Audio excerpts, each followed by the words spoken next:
Та их Эйнштейнтэй их адилхан царайтай юм байна. За, математик таны амьдралд ямар хэрэгтэй вэ? Өдөр тутмын энгийн жишээгээр тайлбарлавал. Ерөнхийдөө математик бол цаг тооцоолоход их хэрэгтэй. Би ер нь их эртэж хүнэлтэй. Өглөө хичээлээд 6:30 ирсэн байдээ.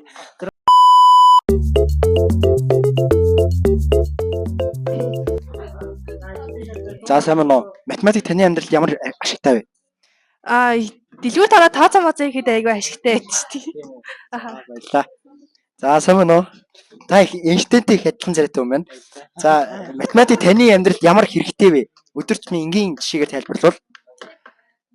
Ерөнхийдөө математик бол цаг тооцоолоход их хэрэгтэй. Би ер нь их эртэж хүнэлтэй. Өглөө хичээлээд 6:30 ирсэн байдээ. 6:30 би гэрээс бол 10 минут өмнө гээд 6:20 хувцас өмссөн байх хэрэгтэйгээ 6 цаг сэрж ингэж явдаг байгаа. 20 минут ихтэй хоол ундаа. Тийм байдлаар бол математик ийм хэрэгтэй байгаамаа. За, баярлалаа. За, дараагийн жишээ. За, сайн байна уу? Математикийн амьдралд ямар хэрэгтэй вэ? Инженер гэх юм бол одоо худалдан авалт хийхэд хэрэглэдэг. Болсон уу? За, баярлалаа. За, сайн байна уу? Улсын их хурлын гишүүн. За, математик таны амьдралд ямар ашигтай вэ? Та ер нь математикийг ашиглаж улсын их хурлд ер нь ямар хуу шийдвэр тиймэрхүү шийдвэрүүд гаргасан бэ? Сая хаврын жолгоо эхэллээ. Тэгээд би хотоос хэдэн цагаас гарч хэдэн цагаас хуралдаа суухаа их тооцооллоо. Энэ миний амьдралд их хэрэгтэй зүйл байна. За, баярлалаа.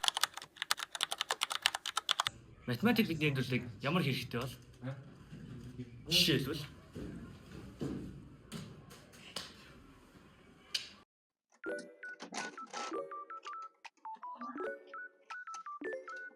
Нээзэ чи энэ тоглоомонд өдөрт хэдийг зарцуулдаг вэ?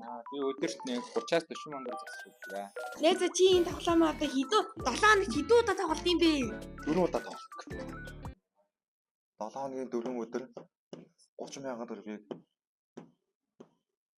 нийт 6 сарын турш зарцуулсан гэхээр нийт 21 сая 600 мянган төгрөг болж байгаа юм байна. Энэ их хэмжээний мөнгөөр би юу хийж болох юм бол магадгүй өөртөө ч хэрэгтэй зүйлийг зохицуулах гэж.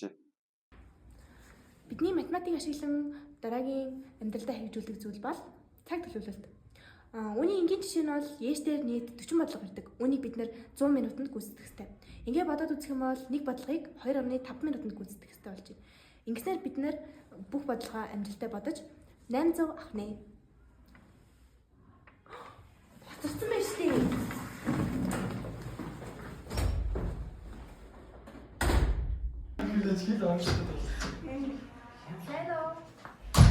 Сайн уу?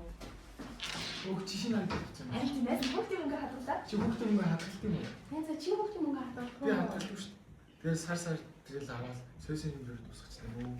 Чи бас бүгд юм хадгалдаг юм уу? Би хаа банкнд хадгалдаг ш. Тийм үү? Би бас хас банкнд хадгалдаг ш. Энэ хоёр банкны ялгаа нь юу юм бол? Энэ хоёр банк нь болохоор нийслэл хүүгийн арга бол энгийн хүүгийн арга тооцоолохоор ялгаатай байдаг. За, энгийн хүүгийн арга гэдэг нь юу гэсэн үг юм бэхээр 100 мянган хүүхдийн мөнгө бол 100 мянган төгрөгөөр одоо ингээд хадгаламжийн хүүгээр өсгөөд явах яг тэр тухайн үед хадгаламжийн хүү бол одоо 12.3 тагаад. За, тэгээд тооцоолоо хийгээд үзэх юм бол 100 мянган төгрөг эхний сартад 12.300 төгрөг авах. Дараагийн сартад тэр мөнгөд нэмээд дахиад адилхан 12.300 төгрөг аваад явна. Нийлэмт хүүгийн арга нь болохоор арай ялгаатай.